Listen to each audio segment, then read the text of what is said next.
The annual trip up the escalators, the helmets replaced this year by just the logos of the teams here in Hoover. It just means more. It's SEC Media Days.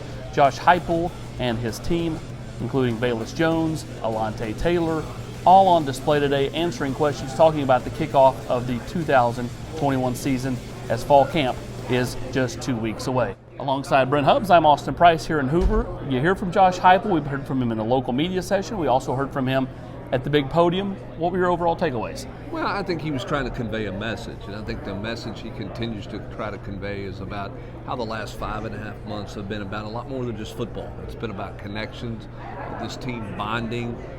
He did mention the word fun, which I think is a little bit interesting. You can take that too far sometimes. Not that he did today, but you can't sell this as fun all the time, because I think there are tough days ahead for this team. But he mentioned the enjoyment you should have in playing the college game. We hear so much, Austin, about business, business, business.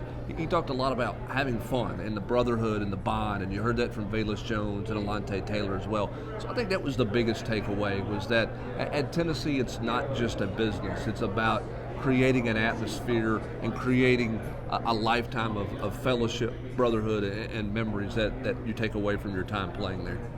Asked about the quarterbacks and then asked about alternative uniforms. It's clear Tennessee's going to roll out in something besides orange and white this fall. Yeah, I think so. I mean, he spoke about innovation and tradition and kind of balancing the two, and representing the iconic brand and the iconic tee, and doing it in some innovative ways. He was asked specifically what that might look like, and he talked about communications and a lot of things, and then he dropped in there, and maybe at some point that means a different uniform. Look good, feel good, play good. Translation, yeah, alternative uniforms are coming. They're not changing the uniform for every game, but there's going to be some kind of alternative uniform, and we continue to hear all black. As for the quarterbacks, in the local media setting, he kind of deferred, said it's open competition. Every position is an open competition, and you're number one. In here, I won't say that he pinpointed who the quarterback was going to be, but it wasn't quite the same answer. Well, in the question he was asked in the main room, and this is the one thing that with Josh Heupel, when he was asked a two-part question or multiple questions, he sort of answered the one question but didn't always answer the second question that he was asked. And the question he was asked was about the quarterback competition, and he was specifically asked, why bring in Joe Milton when you have Harrison Bailey and you have quarterbacks? Why did you feel like you needed another quarterback in your room? And he went on to talk about, competition is a coach's best friend, and that's what you need. And then he went on to rave about Joe Milton's abilities. Unique skill set, great arm, accuracy, size, athleticism, and he really sold Joe Milton hard in the answer to that question. He was then asked a follow-up question specifically about the quarterback competition, and he said, the thing you have to do at the quarterback position is whoever that guy is has to have the trust of the entire team.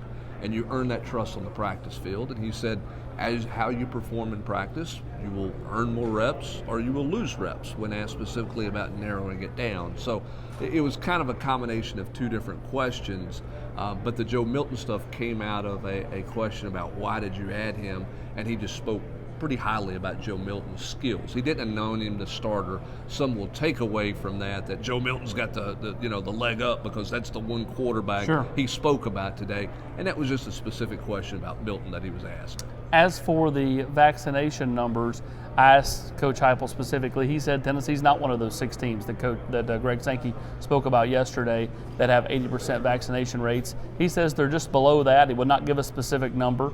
I'm told it's somewhere probably right around 70%. It's going to be hard to get to that 100%. And let's face it, unless you're a team that's Alabama or Georgia, one of these teams that has a real shot to win the national title, I'm not sure anybody's going to be to 100%. Well, I think, but here's the thing. Now Josh Heupel can go back to his team in his next team meeting, which they'll have when he gets back to town at some point getting ready for fall camp, and he can pull out what Greg Sankey said. And that is, if you can't play, it's a forfeit. It's a loss. Okay? Always before you heard, you need to get vaccinated. Well, okay, that's my opinion. I can do whatever I want to do. Now, you need to get vaccinated. Here's what the boss of the league said. If you can't play, we lose the game. So there's a little bit of a different message that can be conveyed. Does that mean you're going to go to 100%? I'm not saying that.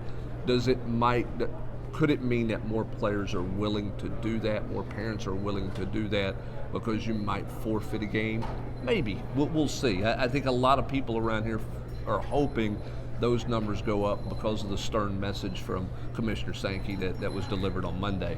Only time will tell if that'll be the case. That's it from here in Hoover. He's Brent Hubbs. I'm Austin Price. We'll have complete coverage at VolQuest.com throughout the rest of the day and throughout the week as we lead up to the start of fall camp, which is, again, is just 2 weeks away.